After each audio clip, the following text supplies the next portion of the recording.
Hello everyone, welcome back to the Next Grad Show. In this channel, I bring people from different industries who are generally the industry experts, top school alumni, and business school admission officers to share their journey and their experiences with you. So the intention is to provide you perspective on the global market, decide on and help you decide on a better career opportunities, and also give you the technicality behind the broad education. Having said that, today's guest is someone who was an engineer in India. He came to the Canada as an international student and he has been a quick success in Canada. So let's hear from him.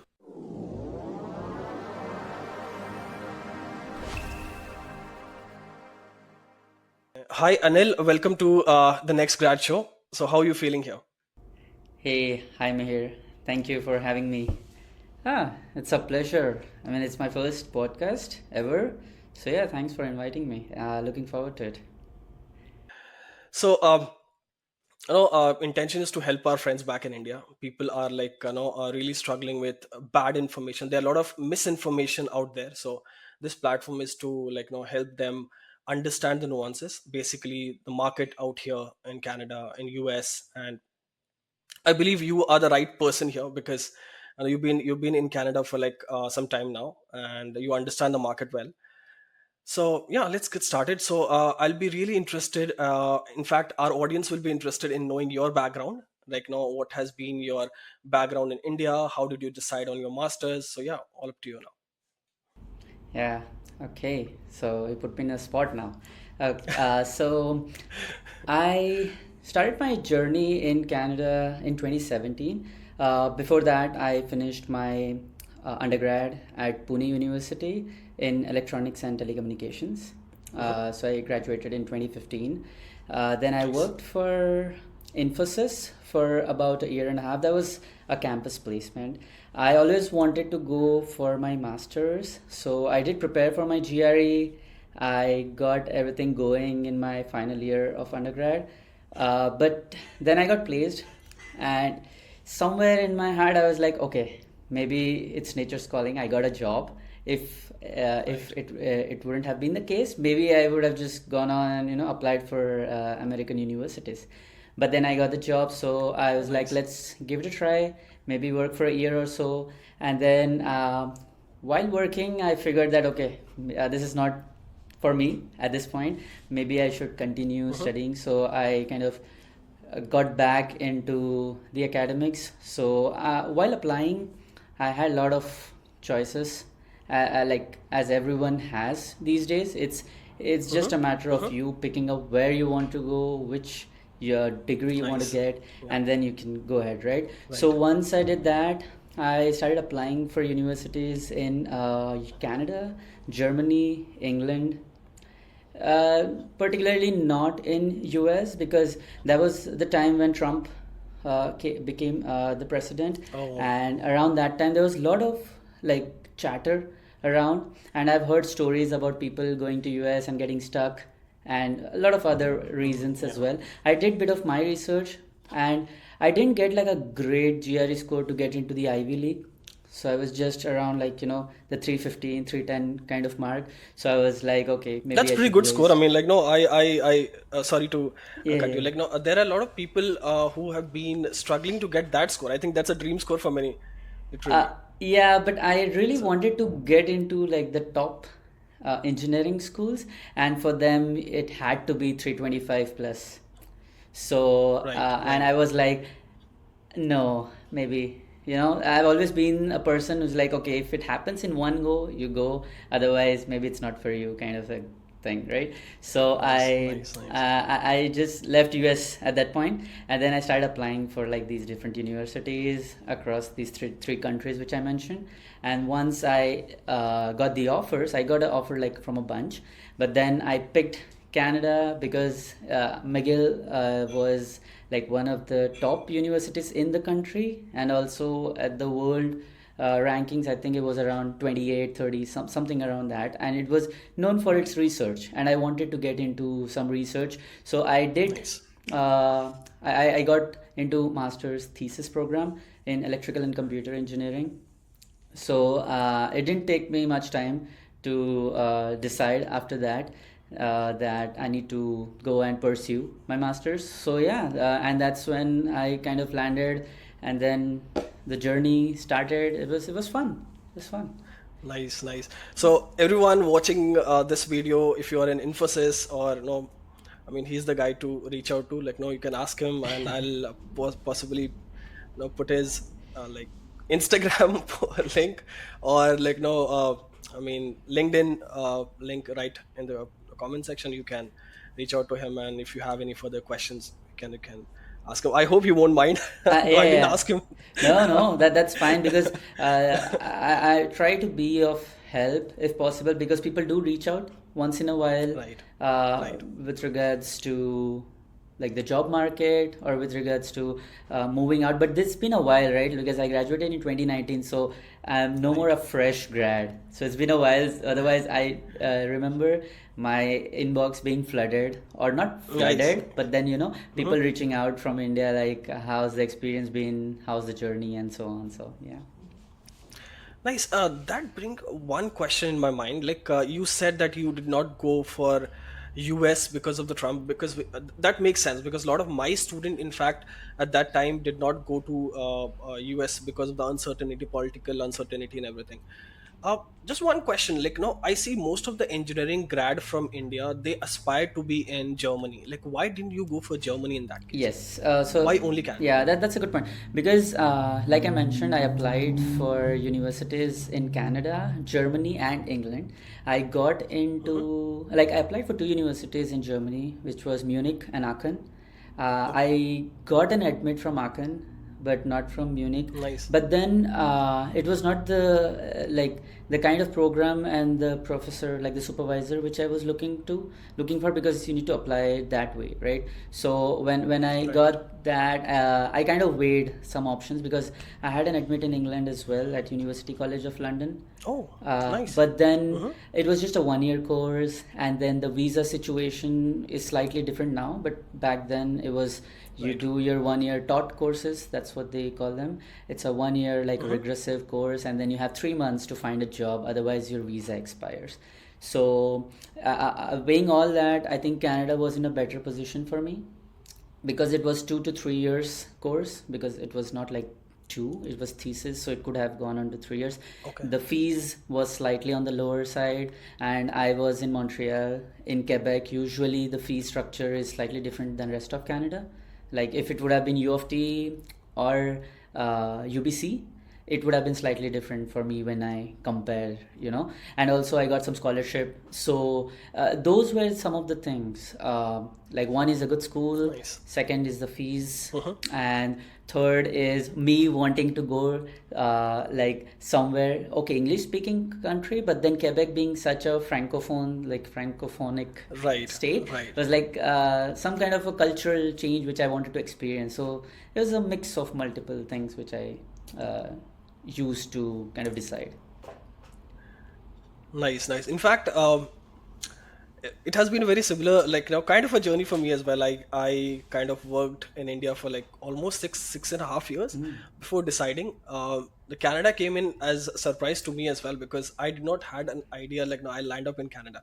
So primarily I was even planning to go to US, but again, I'm married. My wife visa was like had to go through a complex I would say like scenario. So I mean I've decided on the Canada at the last moment. So yeah, but your was quite a thought process. Yeah. So good to know that. Additionally, if you can also walk us through your McGill journey to let all our viewers know that McGill is one of the top university in Canada, always ranking between like 1 to 3. So I mean it would be really great for us to know like how has been your 2 year journey and what was the ups and downs if you would like to tell our viewers, Oh, yes. and I'm sure they'll be picking up good points from here as well. Yeah, so for me, I think the first semester was really tough. The reason being, I had a gap of a year and a half between me finishing my undergrad and then me starting my master's, like postgrad. So the gap between that time, I think I didn't focus much on, being focused on something like research. So as soon as I got the admit, I was excited to start my new journey. But then as soon as I landed, it was so overwhelming, like everything, be it courses, be it assignments, be it, just the new culture, right? Because there's so many things you have to Right. adapt, and everything came Absolutely. came like a storm, to be honest. And I can tell one more part of my story, which is Yeah, yeah, please. when I finished my undergrad, I was really like looking forward to like get into telecom industry, because that was kind of my interest. And then I had some Uh-huh. internship in India, like at a telecom company.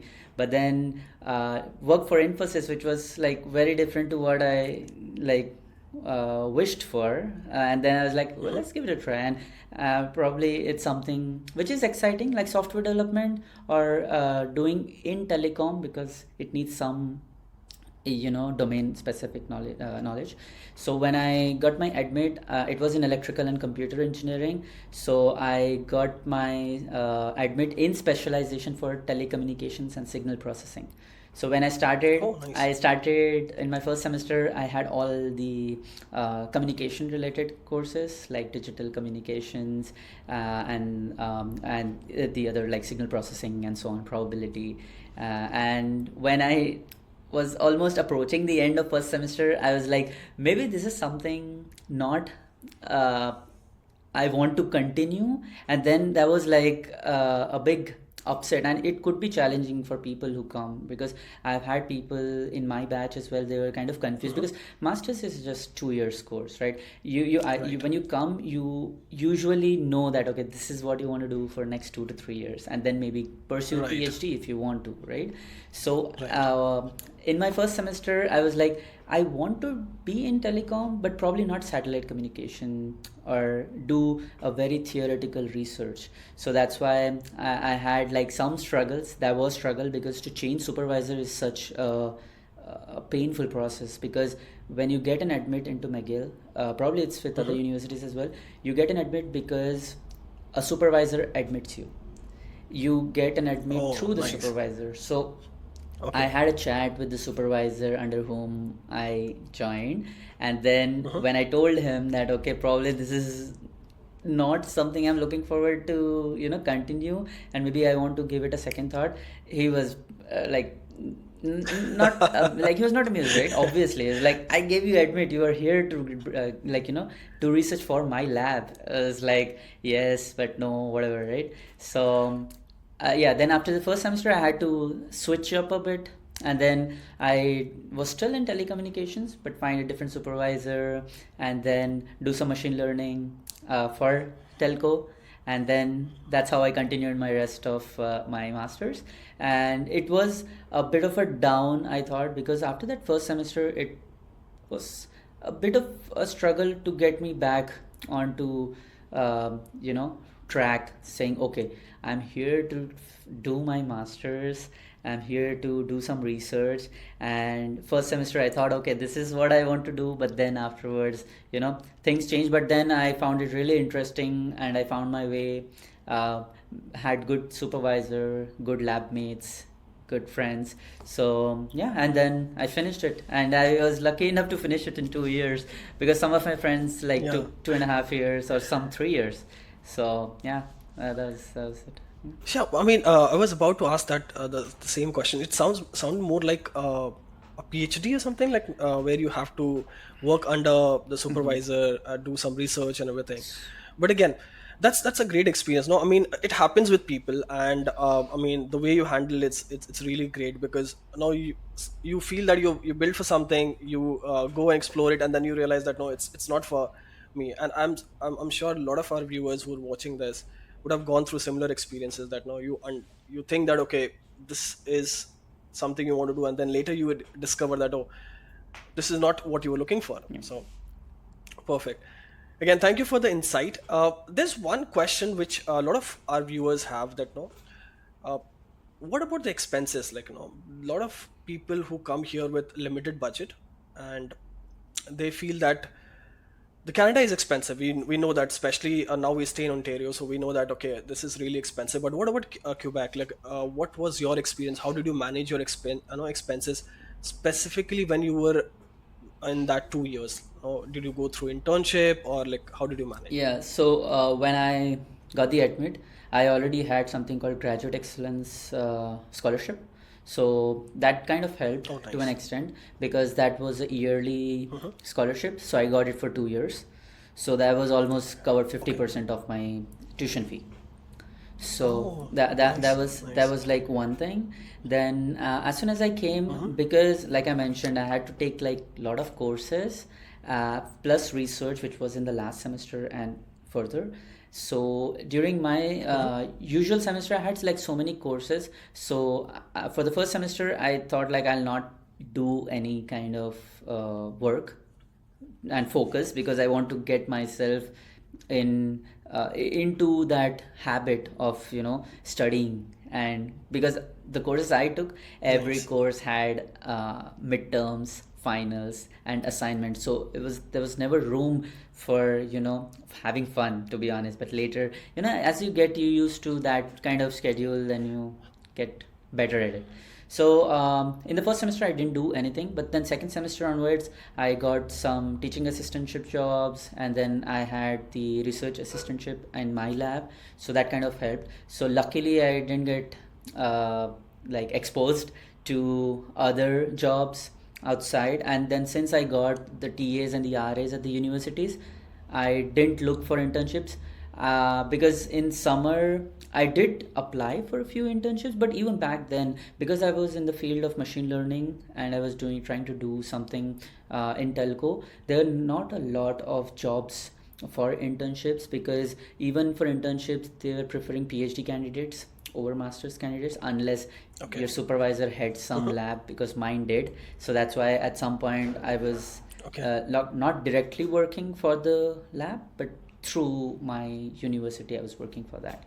So yeah, that was Great. pretty much it. I mean, I consider myself lucky to an extent, because I had like friends who because university jobs are not that easy. It can get competitive in terms of how many positions there are. Like, could be Right. library jobs, could be any kind of on-campus jobs. But then if you want to do internships, then I think it would help if you have some experience in the past, because no one is going to give you internship if you say that I am studying this and give me this internship, because it's really hard. Because Right. Right. then Right. you're, Absolutely. yeah, Absolutely. you're competing with like so many other people who are applying for internships, who are like new grads, not new grads, but the fresh grads from who just finished their undergrads. So you're kind of competing with them when you're Right. doing all this. So yeah. Absolutely. So, I mean, you answered my second question as well. Like, no, since see, you are a bright student, like, no, you were the bright student, and you got a lot of scholarships and everything. But what if someone have not received any scholarships? Like, no, I mean, you answered that as well. Like, just one more question: does those jobs, like university jobs, people working in library, or few of the people also work in Tim Hortons or gas stations, do you think that those expenses are enough to cover their daily expenses in Canada, like especially in uh, I mean, on a general, like what do you believe in that case? Like, no, if someone is working on those menial jobs, so like, Hmm. is it sufficient to pull out the expenses or Yeah, something? I mean, I think I didn't answer your question completely in the previous question, which was in Quebec, Hmm. because my experience was Hmm. in Montreal, and these experiences are between 2017 and 2019. So now things have changed slightly in terms of, Right. Right. housing expense, like the rental, and just Right. in general, like, everything is inflated in terms of your basic needs. So back Right. then, if you ask me if these kind of jobs, like at Tim Hortons or any Hmm. fast food chains, or any kind of courier packaging, whatever, these jobs you could do only part time, right? Right. Right. During your regular semester. So it's like 20 hours a week, 20 hours. right? Absolutely. With those 20 hours, in Quebec, it was reasonable. I think it was 12-13 per hour, Okay. like 12-13 dollars per hour. I don't remember what exactly, right? So Hmm. these were enough in Montreal if you do it that way. But then people like try to find ways of working for more than 20 hours to keep up. Right. It's still difficult for sure. You Mm-hmm. can't count on like saving anything, but it would be mostly okay, like get your rent out of the way or do certain Right. stuff. And Montreal is comparatively cheaper. Even Right. now it Right. is cheaper, but not Mm-hmm. very cheap, but it's definitely cheaper than Toronto. So Absolutely. yeah. Absolutely.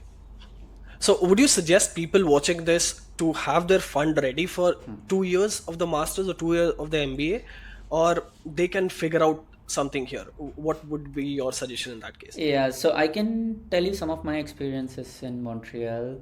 Mm-hmm. Because I can't speak for students who did their masters in rest of Canada, because Mm-hmm. in Quebec, in Montreal, it's more like it's bilingual, but it's mostly French speaking, right? So Right. the number of Right. jobs, part-time jobs you can look for has to be somewhere behind the doors, because if you are in front like Hmm. customer facing, they'll ask you to be bilingual.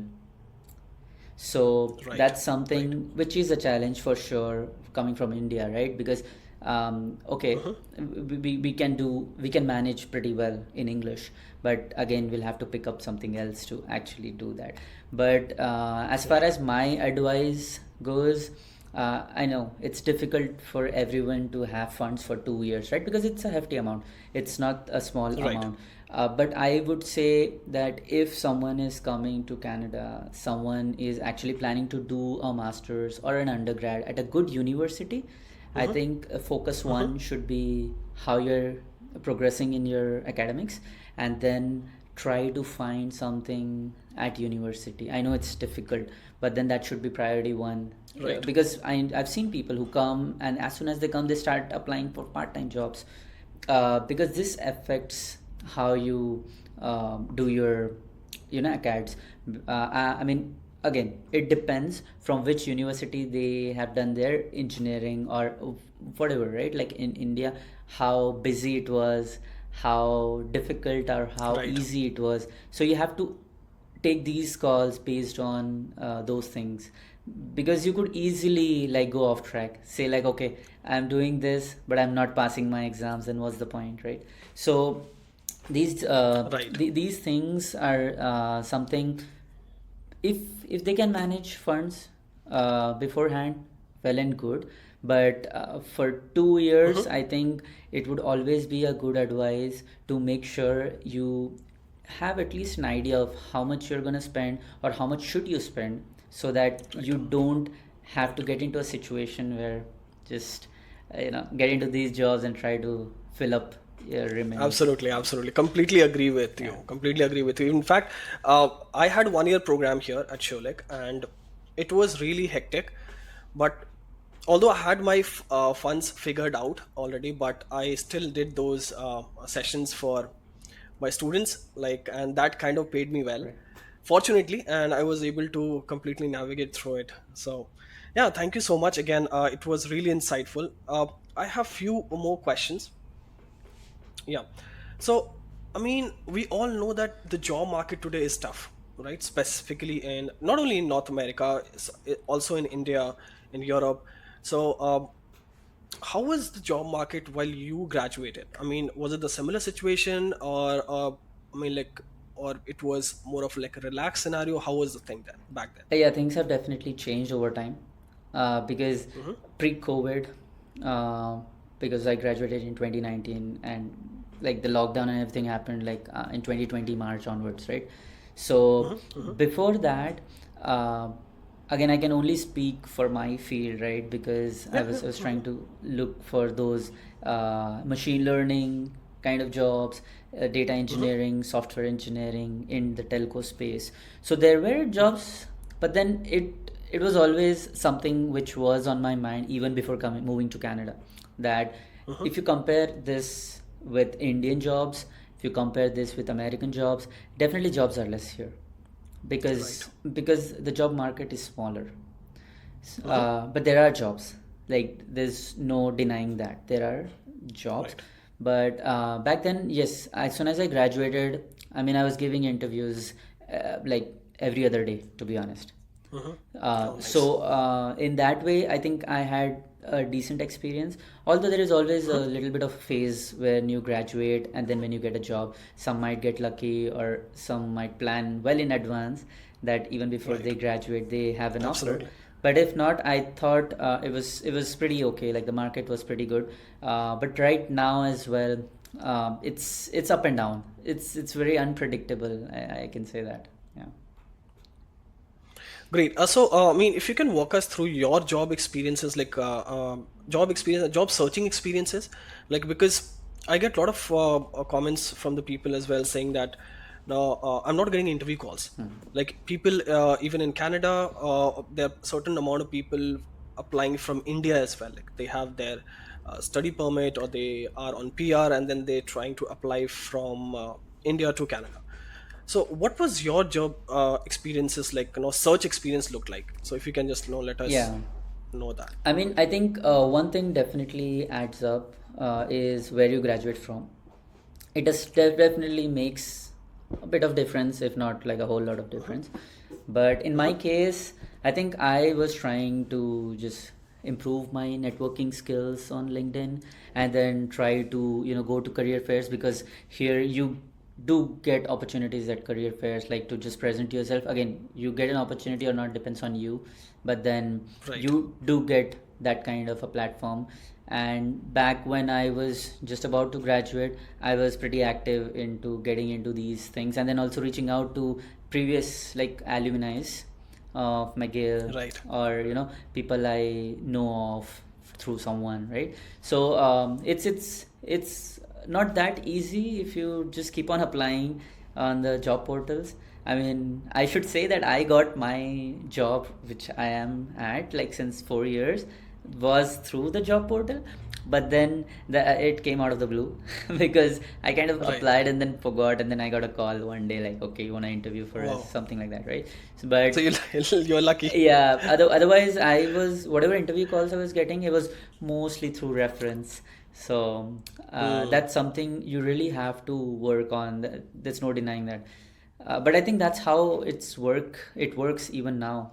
It's not that you can just prepare your resume, apply through a Right. portal, and sit and wait.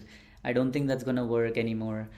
Even though it feels right, like okay, I'm applying for so many jobs, but that doesn't Right. quite work. So yeah.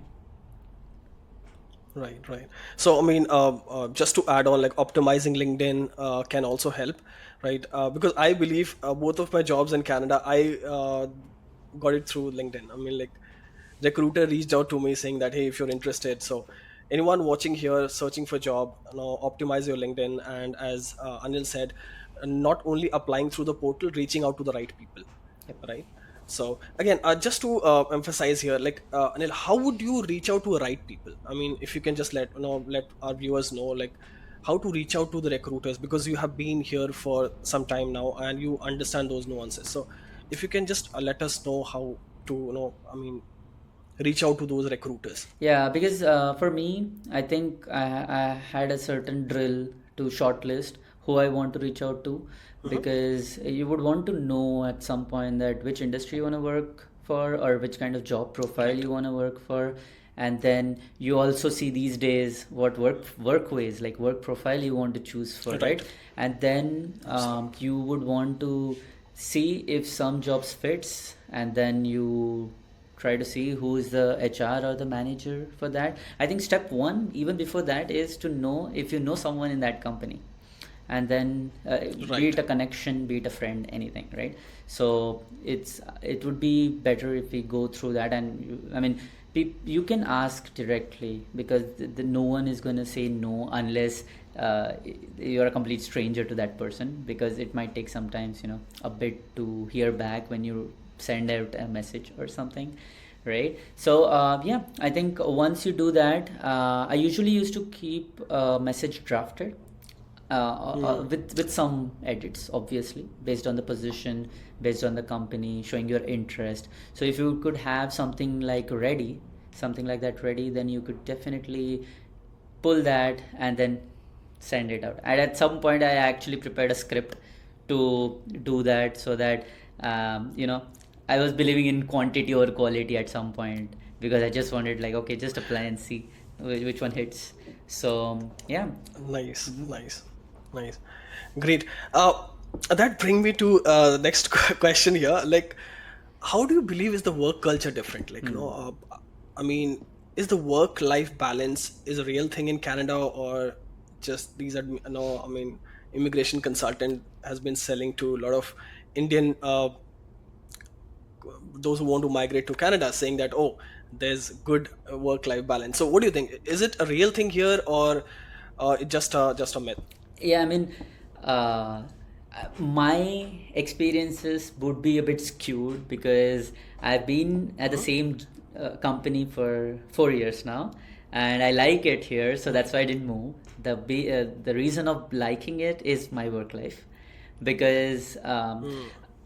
the time when I worked in Infosys, because that was the only experience I had in India, it was very different in terms of how many hours you used to work and what you used to work for and how the team was structured and those kind of things. But since I've started working here, there's definite uh, like difference in the work culture in terms of how flexible it is, and if you Hmm. are responsible and if you take accountability for your work and you finish it, that's something which people focus on more. Again, it could depend, it could change team to team, company to company, but overall, based on my experience and what I hear from my friends' experience, it's definitely better.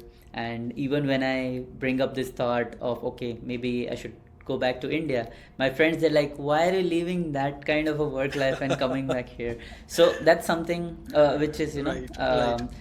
which can change, of course, right? But again, like I was saying, overall, I would definitely say that it's much more flexible, and you have room for you have space for yourself other than just Right. doing your 9 to 5 job. So yeah. Absolutely. I mean, what just to add on what you said, like I've recently moved into an aviation industry, and the work culture is a real thing here. I mean, people are, I mean, chilled here. I Yeah. mean, that's what I'll say. Yeah. They are not into, I mean, very toxic. Because I've also worked in like 6 7 years in India, and I've seen the kind of pressure people are, to complete those deadlines. So don't take me wrong, deadlines are important here as well, but people are not keeping you pinned or accountable all the time. So kind of work life balance is a real thing, and if you're coming for work life balance, I think the Canada is one of the places you should definitely consider. Yes. All right, so this one question that might make you uncomfortable. Uh, Like, there are people who are in India who keep wondering how much kind of money these software engineers make, especially in North America. So, if you can give us a range, how much do you make, being like 3 4 years of experiences mhm. in Canada? So, we'll all will be happy to know what you make here as a software engineer or data engineer. Yeah, sure. I mean, that's fine, because that's something I feel it should change. Yeah, how people kind of talk about these things, because even now I think people are kind of reluctant to tell. I mean, okay, you're asking for a range, that's fair enough, right? But Hmm. even this is something you should know if you actually want to know where you are at in the industry. Absolutely, So very after four big fact. years, after 4 years, like I am making about 115 to 130,000 a year. So Nice. that's something which I am at. But again, it depends on the industry. It depends on like the kind of work you are doing, because same job role can ask you do different things. So Right. it's Makes something, sense. you'll have to figure out what's the correct range, because if Right. you're working for the FANG companies or the big e-commerce ones, the pay range would be very different. So yeah, I would Right. just give a disclaimer that in telco it's usually on the lower side compared to what the other industries are. So yeah, I hope that kind of answered, and maybe I Yeah, yeah, maybe I talked a absolutely. bit more So all than the what you're expecting, but yeah. No, no, no. That's no, a very pinpointed answer. So I just wanted to tell all of you, especially people in Infosys, people those who are doing engineering. So this is what you make in Canada, around a ballpark number. So he's approximately, if I can no, put in the number, 65 to 70 lakh range. So if you want to make this sort of money, Canada is your place, and look out for the McGill University as No, well. but I So just one mhm. thing. I mean, it's Yeah, my please. personal opinion that when you Mhm. do these conversions and get the CAD into INR, that never really works. That never works. I mean, Absolutely. if someone really asks me for like that kind of conversion and tell me what it's in INR, it's of no point because you're No going to point. spend Yeah. money in CAD. You're not going to spend money in INR. So uh, the expense is so like you have to. I think when you are getting to know about a number, I think the ratio and the purchasing power, those kind of factors you need to look at rather than Consider as direct well. conversion because that can be misguiding. Conversion. Can be Right. misguiding. So Right. Right. But I believe the amount you just quoted, like it's quite comfortable to stay in Canada with that sort of money, mm-hmm. and I mean you can save good numbers as well. So Oh yeah, yeah, no, people definitely. they generally yeah, people generally like talk about saying that Canada is expensive, we are not able to save any sort of money. See, it is expensive, but depends like what kind of lifestyle you want to live, right? If you Exactly. want to save money, if that is your intention, you'll definitely save money Yeah. for sure. Great. Thank you so much for answering that. Again, all right. So, one question that I have in my mind, like, what has been your most rewarding part of your journey? Like, you've been in India, you were like, born and brought up there, you did engineering, went to Infosys, then you're here since like 5 6 years now. I mean, if you can tell us like one defining moment that has been the most rewarding for you. That's a tough one because uh, I mean, I don't know if it's rewarding because it's a journey, right? So I wouldn't say that, okay, this is the best thing that has happened to me or this is not. It's just a journey, and I think me deciding like to go out of my comfort zone because I could have stayed at Infosys, I could have continued where I was at, but then I Right, took a call because at that point of time I was like, if I don't do now, I will never do. That kind of creeped into my mind. right, So I think me pushing for that, coming here, and the incident which I told you, right? Like after my first semester, I wasn't sure what to, right, which direction I should go. Should I switch? Or I could have stayed back and like I would like, okay, I can do whatever theoretical research I wanted to. Maybe it could have turned out fine. I don't know, right? But the rewarding thing is that I took those calls, I continued, and I am at a happy place. So, again, there's a long way to go, right? But me getting out of that comfort right, zone, taking those big decisions, and moving forward, I think that is what I can consider like, and where I'm at, right? Because it's all because of the right. decisions you take in the past. So I feel, Absolutely. yeah, the moving out of India, experiencing this different culture, uh, different like landscape, different opportunity. So all these I think are rewarding for sure. Absolutely, absolutely. That was very deep, I mean, in fact, I reflect my journey as well. So I am the first generation who has moved to, uh, uh, I mean, cross the boundaries of the country. So, I mean, it was the risk for sure. In fact, as I mentioned, I'm married as well. Yeah. So there was a lot at stake, and I took that leap of faith, and we are here. Yeah. We are making decent life or decent money as well, and no, we are looking forward to bright future. So everyone who is a bit reluctant, and if you are in doubt, if you're unconcerned that no, if you take that leap of faith, what's going to be the other side? So trust me, you'll discover new things, you will meet a lot of people, you will understand life here, and eventually you'll become a better person. Yeah. So that's what I believe. So Yeah. I mean, awesome, awesome.